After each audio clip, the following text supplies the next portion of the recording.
We are back again guys sa panibagong episodes ng ating reaction na video. At ngayon ay nagbabalik ulit tayo dito kay Pipoy Tanto. So yun, simulan natin. Discordado. So, ito nga pala ay pinangalan na Tapos sa Camera ang mga espiritong ligaw 2022 Halloween Special Episode 1. So simulan natin. Let's go. It's the time of the year na naman para pag-usapan natin ang mga nakakakilabot,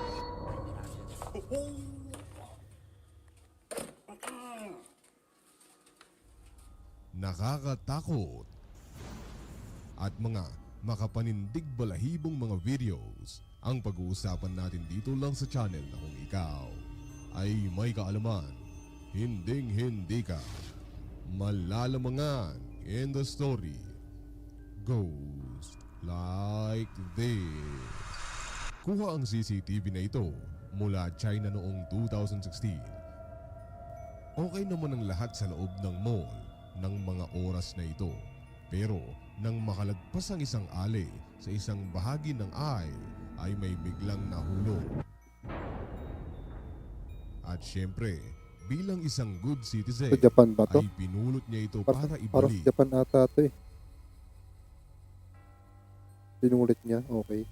At dito na nga, na sa kanyang paghawa sa nahulog na bagay ay animoy may kung anong espiritu na hindi natin nakikita Laglag pa yung kanyang nahawakan. ang sumapi sa matanda.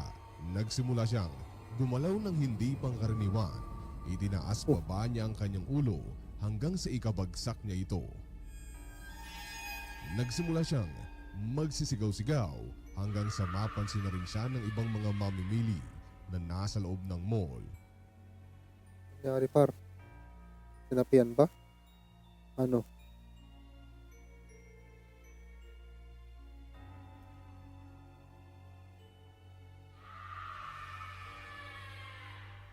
Hanggang sa may isang nagmabuting loob ang lumapit dito at doon ay animoy nag-aalay ito ng dasal.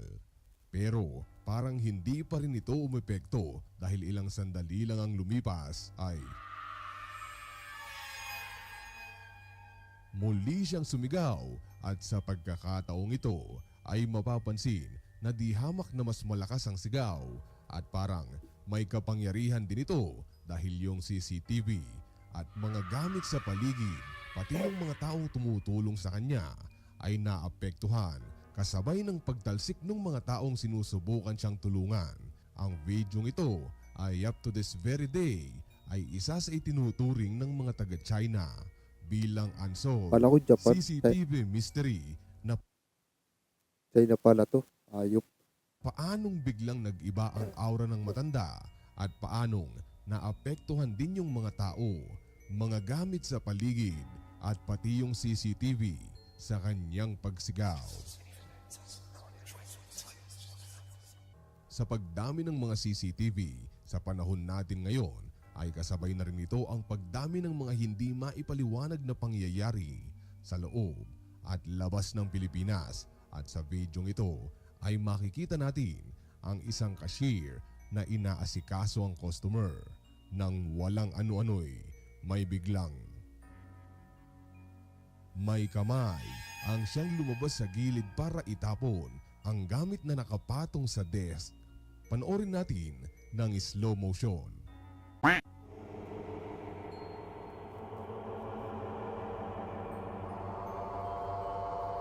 Tapon pa kitang kita par. Pulis akto.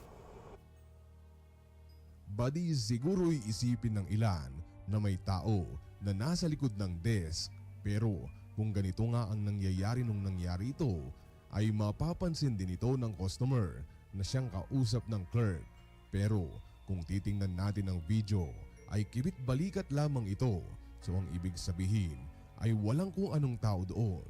Hindi rin nagkatagpo ang kamay at mata ng clerk sa bilis ng pangyayari.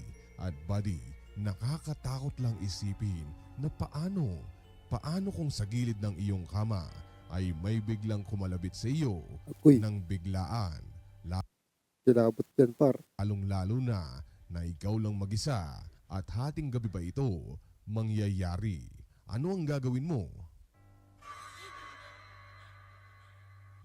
Kuha ang video ito sa isang haunted tunnel na maiduturing mag-isang binabagtas ng lalaki na Gogi, ang kumukuha ng creepy ng hallway, oh. Tapos pinakadulo, sobrang dilim na. Ang creepy, par. video ang tunnel malapit sa kakahuyan. Noong una ay trip-trip niya lang na magsalita at mag-hello-hello sa dulo kasi Gagi. alam niya na siya lamang mag-isa. Kinuha niya ngayon ang kanyang cellphone at nakakapangilabot niyang nakita ang bagay na ito. Panoorin natin ang clip.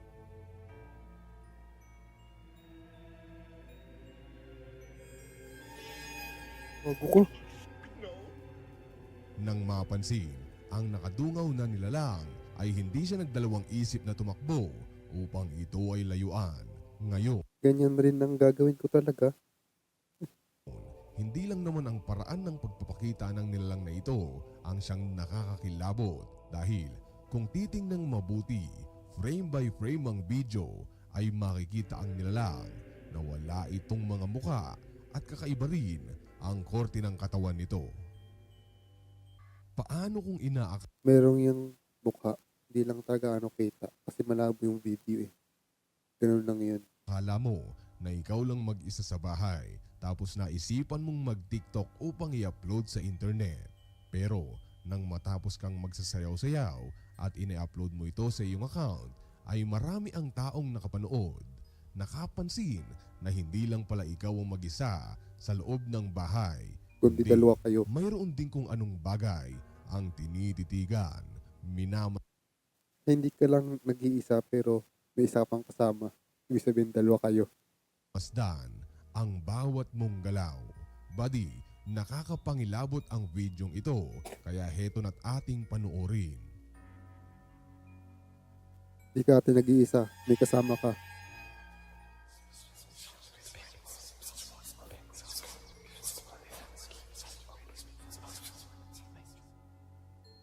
So, what do you think?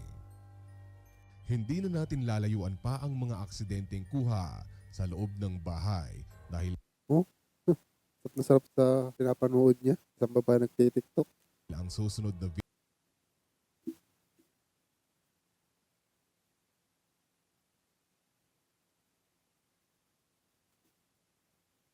Nakachicks pa nga yung yung nilalang na yun.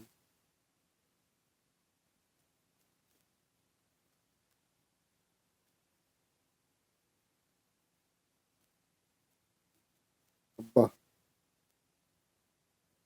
Ano nangyayari?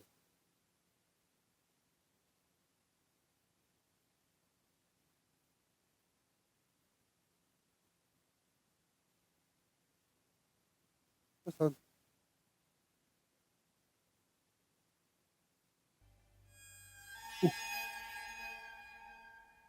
Ay, babae, par.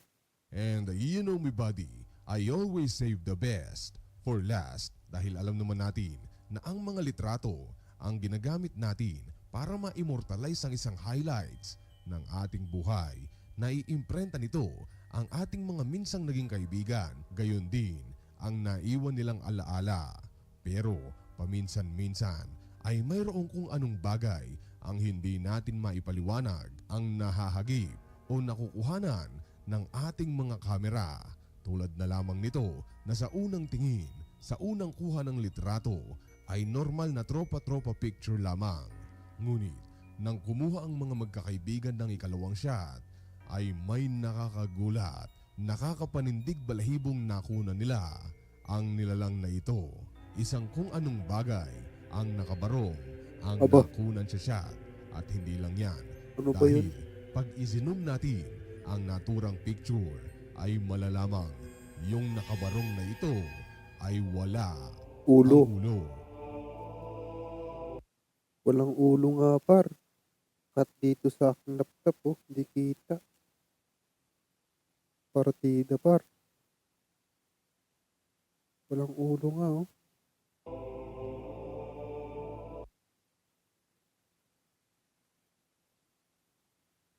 Hindi natin alam kung edited to eh.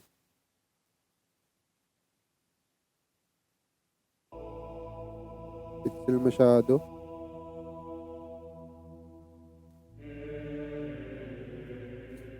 Magaling.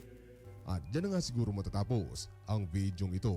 Muli, ako po ay nagpapasalamat sa walang sawang suporta and as always, thank you so much for watching.